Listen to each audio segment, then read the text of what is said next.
నెల్లూరు జిల్లా rural MLA Kotamreddy Sridhar Reddy కీలక వ్యాఖ్యలు చేశారు. 5 కోట్ల రూపాయలతో పొట్టెంపాలెం కలుజు మీద కొత్త బ్రిడ్జి నిర్మాణం జరుగుతుందని ఎమ్మెల్యే తెలిపారు. జనవరి 5వ తేదీన బ్రిడ్జి పనులు అధికారికంగా ప్రారంభం కానున్నట్లు సమాచారం. ఇక మంత్రి జనార్దన్ రెడ్డికి ఈ కార్యక్రమానికి సహకారం అందించినందుకు ఎమ్మెల్యే కృతజ్ఞతలు తెలిపారు. అదేవిధంగా ములుమూడి కులుజు బ్రిడ్జి పనులను కూడా త్వరలోనే ప్రారంభించే విధంగా ప్రయత్నిస్తున్నామని ఎమ్మెల్యే పేర్కొన్నారు.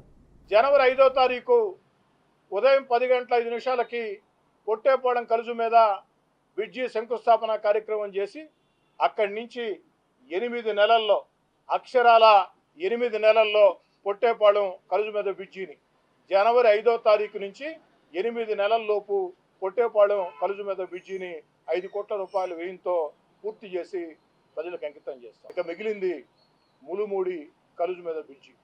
ములుమూడి కలుజు మీద బ్రిడ్జి కూడా అన్ని రకాల ప్రయత్నాలు చేస్తూ ఉన్నాం. ఈరోజు రేపో ఎల్లుండో వీలైనంత త్వరగా ములుమూడి కలుజు మీద బ్రిడ్జి నిర్మాణానికి కూడా నిధులు సాధిస్తాము అన్న నమ్మకం నాకుంది.